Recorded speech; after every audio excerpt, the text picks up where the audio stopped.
Welcome to the first episode of our 4-week podcast series. In honor of doing this series, I'm going to do them outside because we can hear the birds, we can sit, we can see the greenery behind me, and it's going to be a great 4-week series. This series is specifically designed for CEOs and COOs that are navigating the complexities of remote work.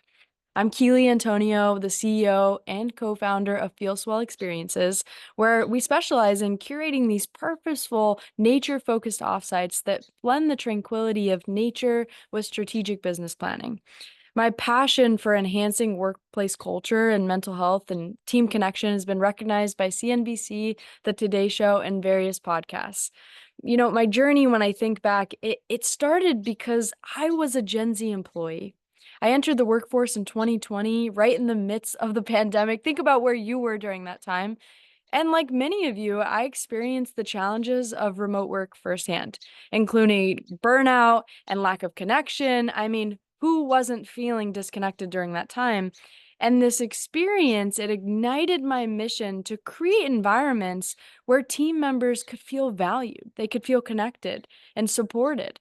And I've been studying the remote work landscape extensively, speaking all over the country. And today I'm here to share these insights that can help you transform the way that you approach remote work and the ways that you're showing up as a CEO or a COO or a CHRO, wherever you may be. So in this episode, I'll be discussing the current state of remote work in 2024 and why it's critical for your organization, your company, for you as a leader to think about what's happening in our current landscape. And you may feel like my remote team, maybe they're functioning well enough, but the reality could be quite different because we're looking at the stats, and I'm going to share those eye-opening statistics with you about the current state of remote work, and highlight the potential pitfalls that you may not even see, but are happening all underneath the surface, showing you why the strategies that you may have worked in the past and you may have done and implemented may not be enough anymore. I know, not what you're thinking you want to hear, but you need to hear it. So I'll also reveal this gap that exists in most organizations today, because right now we have a major shift in the demographic of who's entering the workforce. I share the stat all the time. In the next 5 years, 58% of the workforce will be Gen Z and millennials, yet 40% are set to leave their roles due to burnout. So we're going to talk about the low engagement that your company may be experiencing, the decreased productivity, and ultimately the loss in profitability that can be showing up, but I'm going to give you real things on what you can do on how to fix it. So by the end of this episode, you're going to understand why your current approach may not be working, how you can start making necessary shifts, and most importantly, I'm going to invite you to join me for my upcoming webinar where we'll dive even deeper into how strategic offsites can drive performance and profitability in your company, not only in 2024, but into 2025 and for years to come. So let's get into these eye-opening stats. Okay, number one, there's an employee engagement crisis. When I was looking into this, because I experienced this myself, and I really didn't feel engaged in my work entering the workforce in 2020, it was a wild time. Only 32% of employees working remotely report feeling engaged in their work, and that's a decline from 36% in 2023. Now, this stat is from Gallup. When you look at that, they're not feeling engaged, they're not feeling connected, and it's really hard to show up and do your best work when you don't feel like you're in it. We see also a productivity decline. Companies have seen a 12% decrease in productivity among their remote teams compared to on-site teams. Now, this doesn't mean I'm saying let's all go back to work. This stat is from McKinsey and Company. But there is ways that we need to be more intentional about the way that we work, since many teams are fully remote or hybrid, where you're just showing up a few days a week.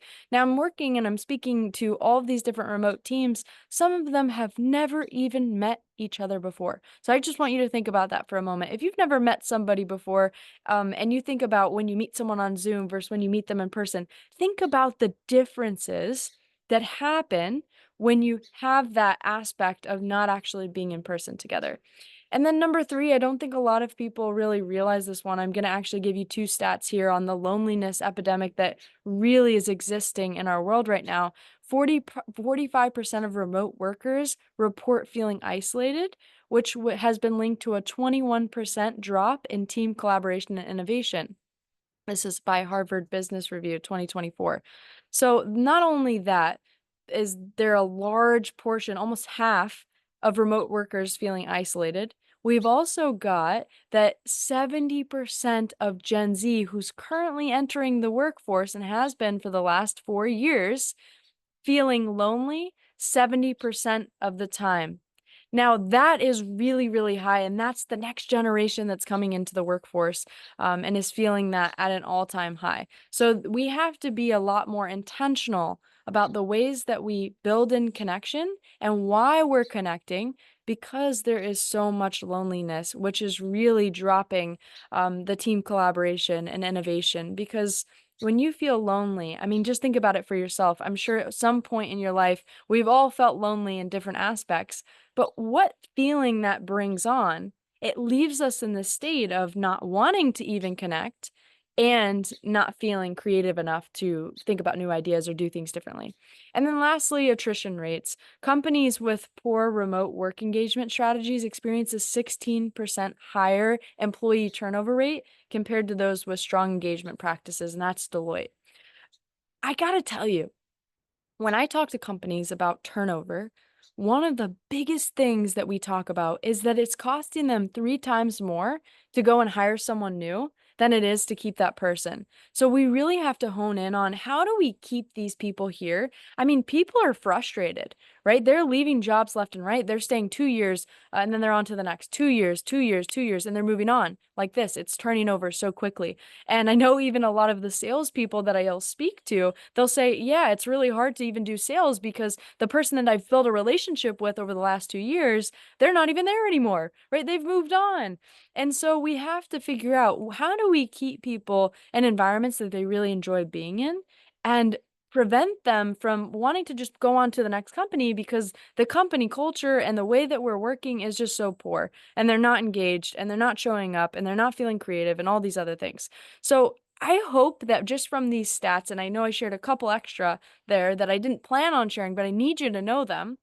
I hope they paint a clear picture, because the remote work model is not as effective. And again, I'm not saying let's go back to being in office, but it's not as effective as many leaders believe when we actually look at the stats. And I can attest to that as a previous Gen Z employee who was working in this culture.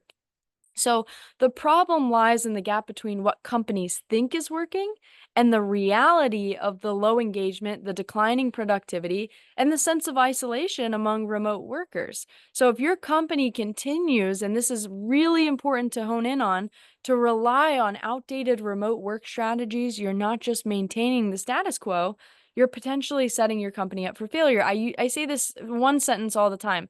Something that we do at FeelSwell Experiences is we make sure that you don't have to look around one day and wonder, where are all my employees? And people laugh sometimes when I say that, but it's a real thing, because the lack of face-to-face interaction and the difficulty in fostering those genuine team connections and challenging, the challenge of maintaining engagement are all contributing factors to this dilemma that's showing up. And this gap, if it's not addressed, it will only widen, and it leads to greater disengagement, higher turnover, and ultimately a decline in your company's performance. And that's not something that we want. Right. So we've done the research. We've looked at all the different aspects of what can we do that's different than the traditional solutions. And I want to talk a lot more about that. It's going to take a little bit more time, but I want to dive into it in my upcoming webinar, Maximize ROI, How Strategic Offsites Drive Performance and Profitability in 2025. So there is a solution that can help bridge this gap and set your team up for success. It doesn't mean we have to go back in office, but we have to be intentional about how we're gathering. And we do things a little bit differently with the offsites. So in the webinar, I'm going to talk about how you can leverage strategic offsites to re-engage your team, to boost productivity, and to drive profitability in a way that remote work alone cannot achieve. And let me say that again, in a way that remote work alone cannot achieve. So make sure that you click the show notes here, and you sign up, you register, you reserve your spot. It's free to come to my upcoming webinar, because I want to dive into this with you and the first step towards transforming your remote work strategy. So make sure that you click the link. Thank you so much for listening to this episode. I've got 3 more episodes in the series coming. Make sure you stay tuned because we are going to continue with the stats, with the facts, with the ways that you can continue to build your remote culture and really grow your team so that you can see the ROI. All right, let's do this. Thank you so much for listening to today's episode.